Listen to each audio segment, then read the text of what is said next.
abençoe, que nos auxilia a compreender, né, a profundidade desse capítulo que nós vamos estudar hoje. Voltando um pouquinho no capítulo anterior, só para a gente relembrar, André Luiz, junto com o grupo que eles estavam fazendo o trabalho, eles tiveram um repouso. No capítulo anterior fala que eles ficaram no campo, repousando. Eles haviam trabalhado durante a noite e tiveram alguns momentos de repouso. Procuraram o campo por ser justamente o lugar onde a atmosfera espiritual estava mais tranquila. Não era nem na floresta, nem na cidade. Era um lugar mais neutro em termos de vibrações. Na cidade a atmosfera é compacta e o ar sufoca. O campo, então, era o lugar ideal para eles descansarem. E eles descansaram algum tempo ali e encontraram com uma turma de trabalhadores. É importante a gente destacar para a gente saber quem que são esses trabalhadores que vão estar nesse capítulo agora, que eram trabalhadores que prestavam serviços lá junto à comunidade rural, espíritos que trabalhavam ali. E no capítulo anterior ainda destaca que muitos irmãos se preparam para o mérito de uma nova encarnação, prestando serviços aos reinos inferiores. O João destacou isso no final da outra lição. É só para a gente ver o ambiente que o André Luiz estava ali. Aí a gente lembra que aconteceu um imprevisto lá, que foi o animal machucando o dono dele, porque ele havia tratado ele de forma rude, né? E que eles socorreram, auxiliaram lá no que foi possível. E depois disso, começa o capítulo de hoje, o Evangelho no ambiente rural. Apagados os comentários mais vivos relativamente ao episódio desagradável, que foi o acidente que aconteceu com o animal e que machucou o homem, né? O superior hierárquico daquela turma de trabalhadores pediu a Aniceto que interpretasse para nós algumas lições evangélicas. Aquela situação que houve provavelmente criou uma desarmonia. Todo mundo ficou voltado para aquele acidente. Já viu quando a gente vê um acidente, a gente fica transtornado, a gente sai do nosso equilíbrio. Então eles pedem para Aniceto que façam um evangelho para todo mundo voltar ao normal, para acalmar aqueles ânimos. Olha, uma boa coisa para a gente fazer, né? Sabe aquela hora que você está nervoso, fora de si, querendo estourar com o mundo? Faz um evangelho, ó, serena, para normalizar a situação. E André fala que foi com muita surpresa que ele viu os trabalhadores trazendo um exemplar do evangelho para o Aniceto fazer ali. E o Aniceto abriu e escolheu um texto, um pedacinho para ler. Todos os colaboradores demonstravam grande interesse, olha o respeito pelo Evangelho. Qualquer lugar que ele seja feito, ali ele estava sendo feito no ambiente rural, juntamente com aqueles trabalhadores que eram os responsáveis pela manutenção, o auxílio ali naquele ambiente. E tudo era aspecto de imponente e calmo da natureza. Um rebanho bovino acercara-se de nós, atraído por forças magnéticas que não pude compreender. A gente também não compreende isso, mas o fato de se propor a realizar um evangelho no ambiente rural atraiu os animais.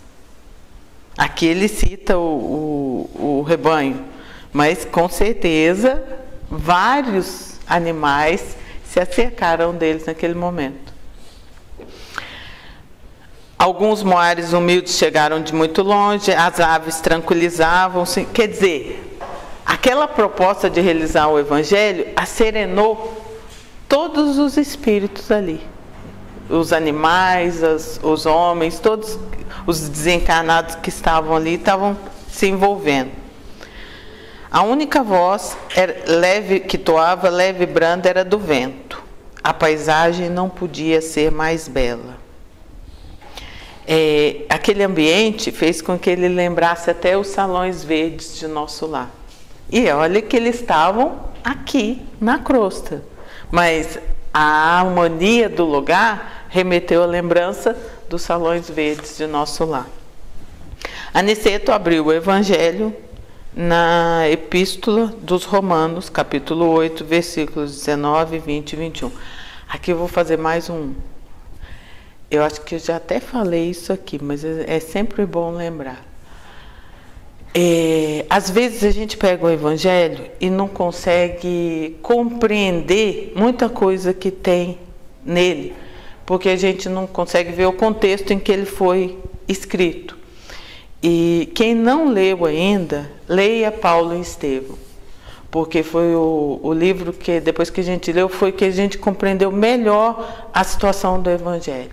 A gente compreendeu não só as epístolas de Paulo, mas o contexto todo daquela vida que todos os que escreveram ali lembraram. Porque Jesus não escreveu nada, os discípulos escreveram, Paulo escreveu, Lucas escreveu. Então, é isso que eles relataram nos evangelhos, a gente compreende melhor depois que a gente vivencia a situação que o Paulo Estevam nos elucida muito bem.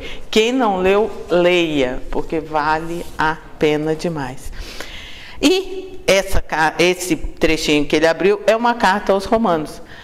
Essas cartas são aquelas cartas que Paulo escreveu. Ele fundou várias igrejas e foi deixando aqueles núcleozinhos de estudo. E para que a orientação pudesse continuar, como ele não tinha jeito de ficar, não imagina naquela época viajar, indo nas igrejas, ele escrevia cartas, vinham as dúvidas, ele respondia as cartas, e esse trechinho aqui é um trecho de uma dessas cartas. Está escrito assim: porque a ardente expectação da criatura espera a manifestação dos filhos de Deus, porque a criação ficou sujeita à vaidade, não por sua vontade, mas por causa do que a sujeitou, na esperança de que também a mesma criatura será libertada da servidão e da corrupção para a liberdade da glória dos filhos de Deus. Isso está na Epístola aos Romanos, no capítulo 8. E Aniceto introspecta-se um pouquinho e começa o comentário. Como que ele começa o comentário? Recebamos a bênção do campo, louvando o amor e a sabedoria de nosso Pai, agradecendo a natureza, agradecendo toda aquela vibração que eles estavam conseguindo vivenciar ali naquele local. E continua falando a respeito da carta, né, de Paulo para aqueles espíritos, aqueles trabalhadores espirituais que desenvolviam a tarefa junto ao ambiente rural. Há milênios a natureza espera a compreensão dos homens.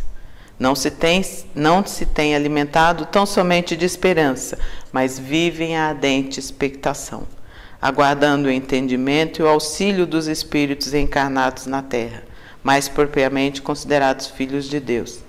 Entretanto, as forças naturais continuam sofrendo a opressão de todas as vaidades humanas. Quando a gente fala em oprimir a natureza, normalmente a gente não veste a carapuça. Quando a gente fala assim, nossa, queimou não sei quanto de floresta ali, a gente não se identifica como sendo causador disso aí. A gente não traz para a gente. Mas a hora que a gente lê esse capítulo, a gente vê que até aquele alimento que a gente desperdiçou, a gente está lesando. Até aquilo que a gente usou mal utilizado, porque nós dependemos dos outros reinos o tempo inteiro. A gente não vive sem os outros reinos, o reino animal, o reino vegetal, a gente não vive. A gente se veste, a gente se alimenta, nós vivemos em interdependência. E a grande maioria das vezes nós usufruímos isso de forma inadequada. A gente gasta o que não precisa. Então a gente fala assim, mas eu não prejudiquei nada, não fiz nenhum gasto, mas a gente jogou alimento fora, a gente desperdiçou água, Então, quer dizer, nós temos responsabilidade, sim, com tudo que nós estamos usando e, principalmente, com tudo que nós estamos usando de forma inadequada, que é isso que o Aniceto vai falar aqui. As forças naturais continuam sofrendo a opressão das vaidades humanas. Isso ocorre porque o Senhor também tem esperança na libertação dos seres escravizados na crosta. O Pai tem esperança na nossa libertação, que nós vamos nos libertar da escravização que as coisas, os bens nos propiciam. Conheço-vos, isso falando para os trabalhadores, né? Conheço-vos de perto os sacrifícios, abnegados trabalhadores espirituais dos solos terrestres. Justamente para aqueles, os responsáveis, para fazer com que a terra produza, para tomar conta do ambiente rural. Muito de vós aqui permaneceis, como em muitas regiões do planeta, ajudando companheiros encarnados, acorrentados à ilusão da ganância. Lá junto da lavoura tem o trabalhador que ajuda para que ela produza. Os trabalhadores espirituais que propiciam aquilo. E muitas vezes nós encarnados usamos aquilo de forma completamente errada. A maioria dos cultivadores da terra tudo exige sem nada oferecer. Enquanto zelais cuidadosamente pela manutenção das bases da vida, tendo em vista a civilização, funcionando qual vigorosa máquina de triturar. Gente, até comer mais do que devia, a gente está. Quando a gente excede, a gente está usufruindo mais do que. A gente está, vamos dizer, desperdiçando. Porque o nosso organismo não precisa, a gente vai produzir a doença.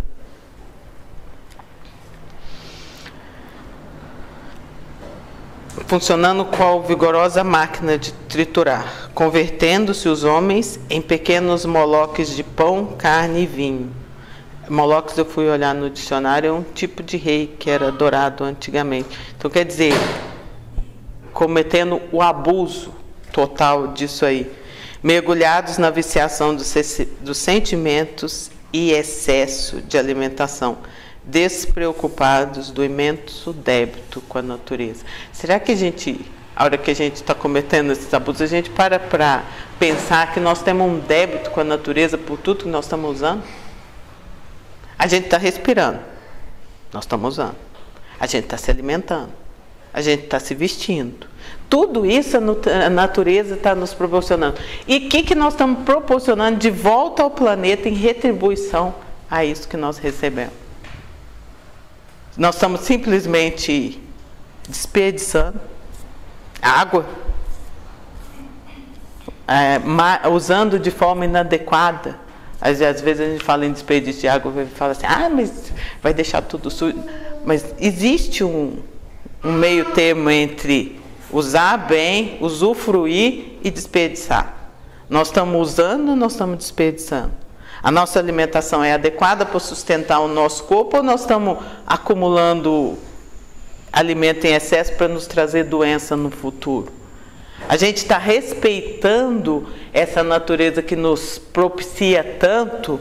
A gente está usando de gratidão para com ela ou nós estamos simplesmente passeando no mundo aqui na reencarnação? A gente veio para o mundo a passeio, usa tudo e vai embora sem se preocupar com nada, sem se preocupar com o que nós vamos deixar para a hora que a gente for voltar, porque a gente tem hábito de falar assim, o que a gente vai deixar para as gerações futuras? Mas as gerações futuras somos nós que vamos voltar dali a pouco. O que a gente vai deixar para a gente na hora que a gente for voltar para o planeta? Porque com certeza a gente ainda vai vir bastante, né?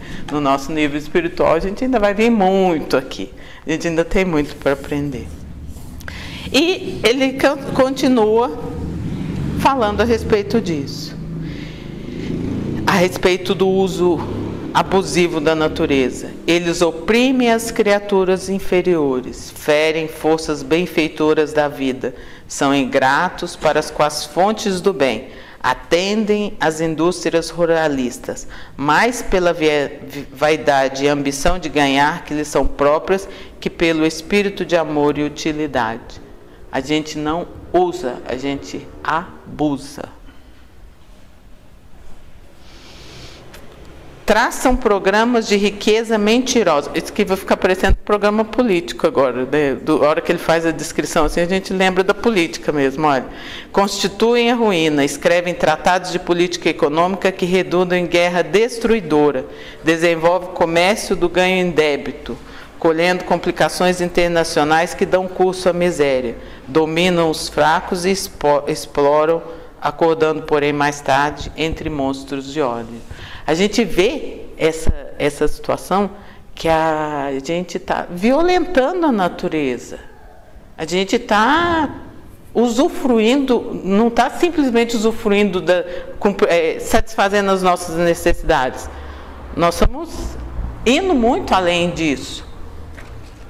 E o que Aniceto pede para nós, né, que estamos fazendo isso? Devemos voltar igualmente para os olhos, né, para os nossos irmãos encarnados com espírito de tolerância e fraternidade. Ajudemos-los ainda agora e sempre. Não esqueçamos que o Senhor está esperando pelo futuro deles. O Senhor está esperando pelo futuro de cada um de nós. Mas quanto mais rápido a gente conseguir sair dessa estagnação de simplesmente estar usando tudo a bel prazer, para estar usufruindo dos bens que a natureza nos propicia, de acordo com as leis, sem o exagero, mais rápido nós estamos nos aproximando da nossa evolução.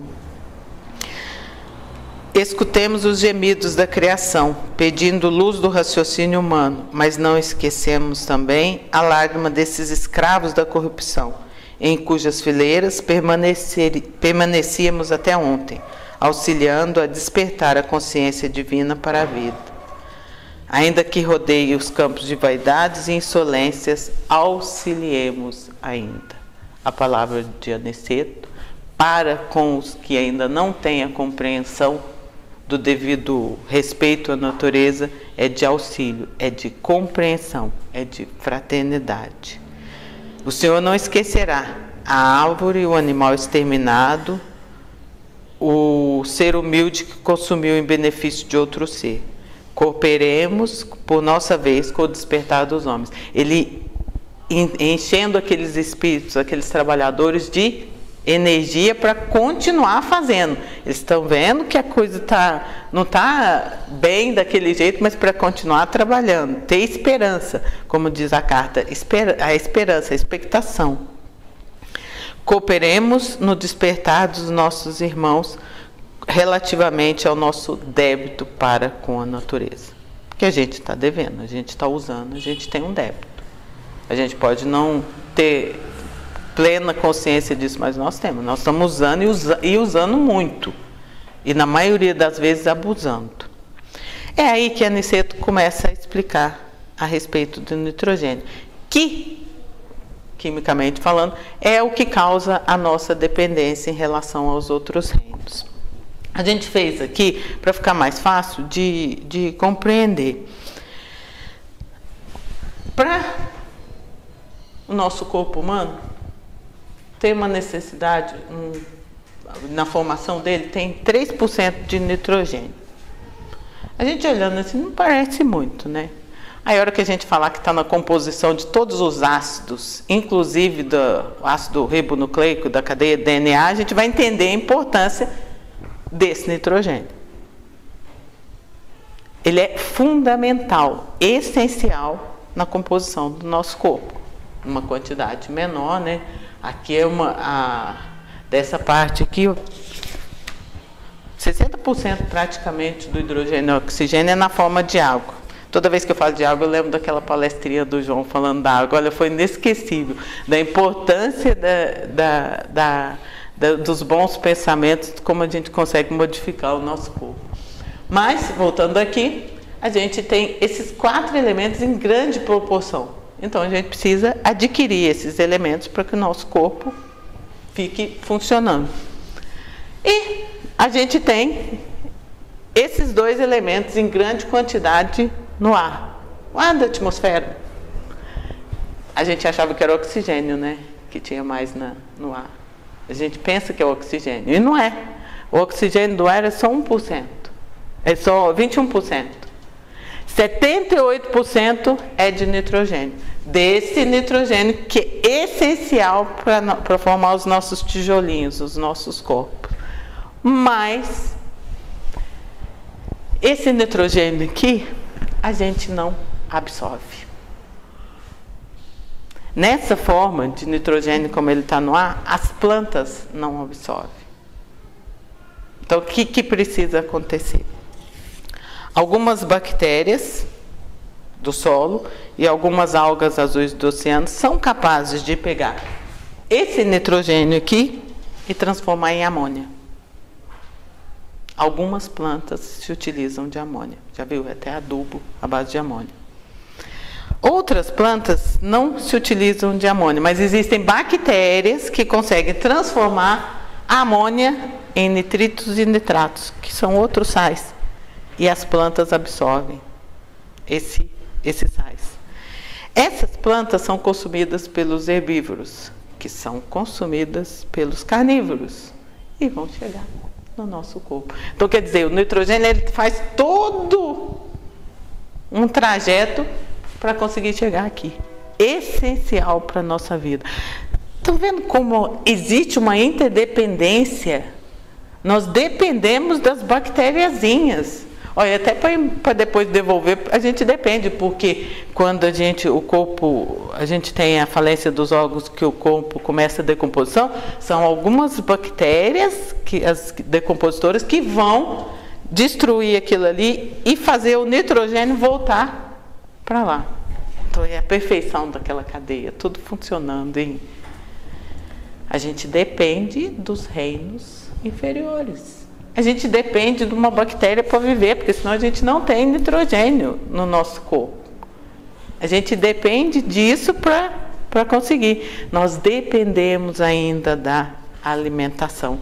Nós temos que continuar usufruindo, não abusando, mas usando esses reinos para a gente conseguir viver, para a gente manter o nosso corpo. Ele chama aqui de cada grão de trigo é uma bênção nitrogenada. Ele chama de bênção nitrogenada. Por quê? Porque nos traz o nitrogênio essencial da nossa vida. Olha como a gente é dependente da natureza. Olha como a gente vive interligado todos os reinos. Desde a bactériazinha lá, que se não tivesse ela, a gente não ia conseguir captar. Na forma de gás, a gente não consegue captar esse nitrogênio. A gente precisa de uma bactéria para transformar ele num salzinho para a planta poder absorver, para a gente comer a planta e conseguir ter ele no nosso organismo. A gente depende uns dos outros. Todos os reinos estão interligados. Se o homem conseguisse fixar 10 gramas dos 2.000 litros de nitrogênio que respira diariamente, a crosta estaria transformada no paraíso verdadeiramente espiritual. Aí ele ainda dá a dica de como que vai ser a elevação do nosso mundo, né? Com a evolução, provavelmente nós vamos abandonar o uso do nitrogênio dessa forma e haverá uma outra forma que nós consigamos fixar ele sem precisar ficar usando os outros reinos para nos trazer. Mesmo em nosso lar, ainda estamos distante da conquista do alimento espontâneo pelas forças atmosféricas em caráter absoluto. Mesmo lá em nosso lar, ainda existe algumas formas de alimentação. E o homem, meus amigos, transforma a procura de nitrogênio em movimento de paixões desvaradas, ferindo e sendo ferido, ofendendo e sendo ofendido, escravizando e tornando-se cativo, segregado em densas trevas. ajudemo-lo a compreender para que se organize para a nova era. Qual que é o pedido dele para aqueles trabalhadores? Vamos ajudar eles se tocarem do que eles estão fazendo. Tipo, né, vamos fazer alguma coisa para que eles melhorem, vamos ter paciência, conforme pede na mensagem do Evangelho a eles.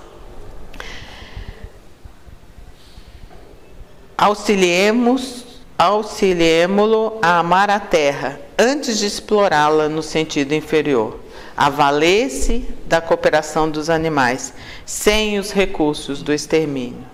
Nessa época, o matadouro será convertido em local de cooperação, onde o homem atenderá aos seres inferiores e onde esses atenderão às necessidades do homem, e as árvores úteis viverão em meio do respeito que lhes é devido.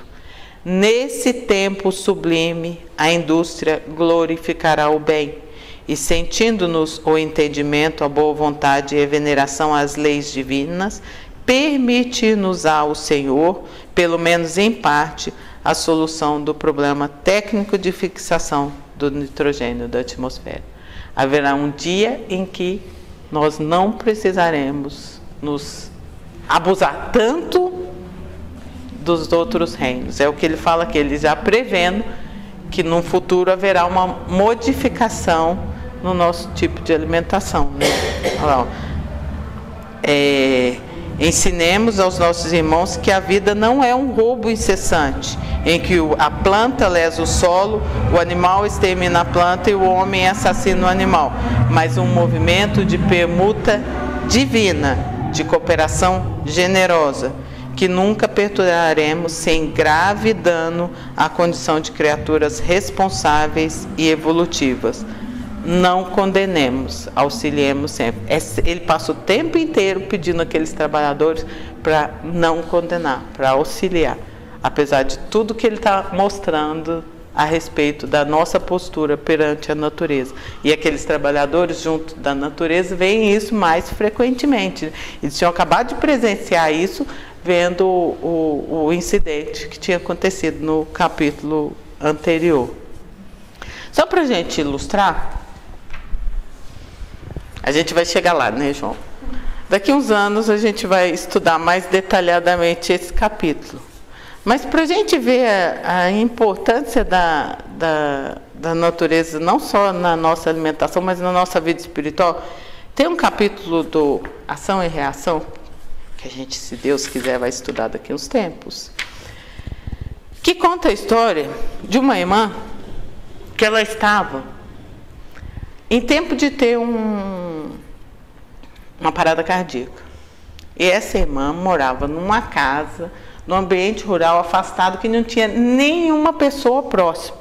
E ela tinha um filho especial, um filho excepcional, que não conseguia sobreviver sozinho. A desencarnação dela traria a desencarnação desse menino, com graves problemas.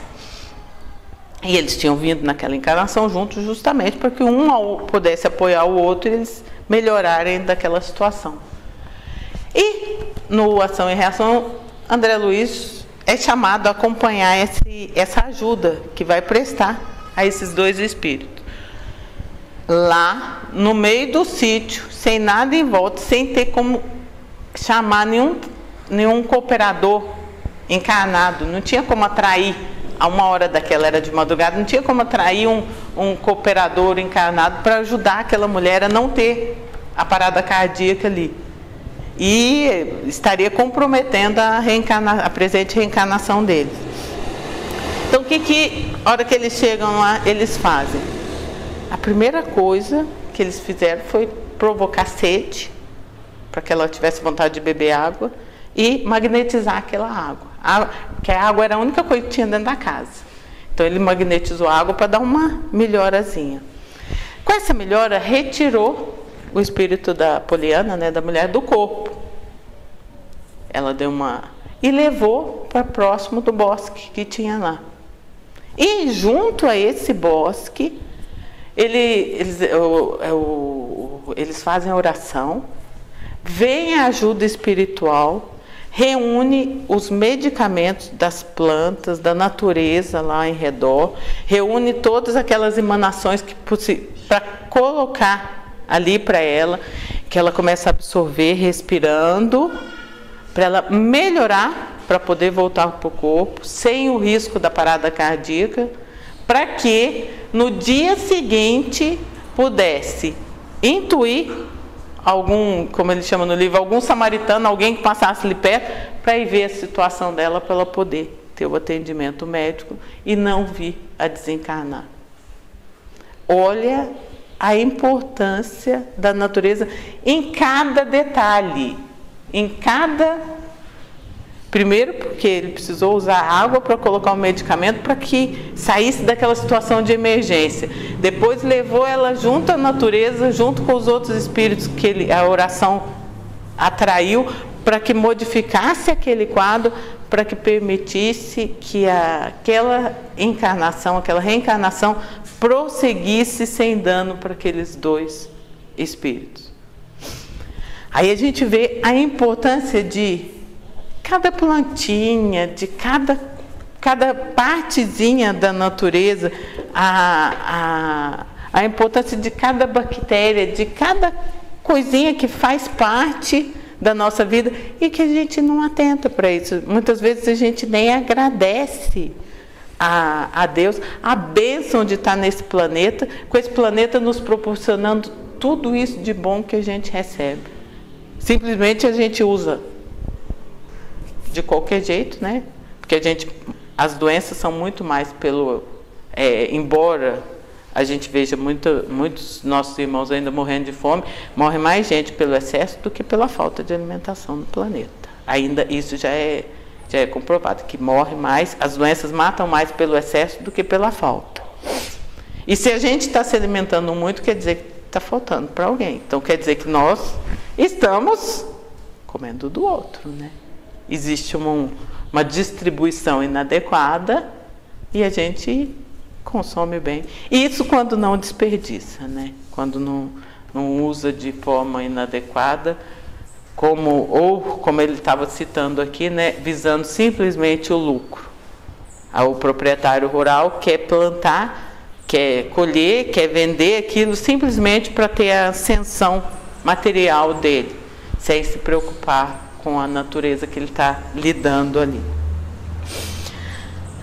A Assembleia, tanto quanto nós, estava sob forte impressão. Aniceto calou-se, contemplando com simpatia os animais e as aves próximas, como se estivesse a endereçar profundos pensamentos de amor. Quer dizer, ali ele estava mostrando a gratidão por tudo aquilo que a gente vivencia. É muito importante esse sentimento, porque é ele que vai desencadear na gente, a gente sendo grato à natureza, a gente sendo grato ao planeta, a gente sendo grato a tudo que nós recebemos, que a gente vai aprender a usar sem abusar, a usar com mais moderação. Ah, mas que diferença vai fazer se eu fechar a minha torneira? É uma gotinha, né? Mas é uma gotinha que você economizou. Façamos cada um a nossa parte nessa economia, nesse respeito à natureza, que com certeza a gente vai estar fazendo uma cooperaçãozinha para mudar isso aí. Aniceto termina falando assim: observemos com o Evangelho que a criação aguarda ansiosamente a manifestação dos filhos de Deus encarnados. Concordamos que as criaturas inferiores têm suportado o peso de iniquidades imensas. Continuemos em auxílio delas, mas não nos percamos em vãs contendas. Os homens esperam também a nossa manifestação espiritual. Desse modo, ajudemos a todos no capítulo do grande entendimento. Estamos todos esperando uns pelos outros. A gente vive em interdependência, que a gente saiba respeitar mais a nossa condição de dependente uns dos outros e dependente dessa natureza maravilhosa que nos oferece tanto, que a gente possa usar de muita gratidão para com tudo isso que a gente recebe. Muito obrigado pela atenção de vocês, que Jesus nos abençoe.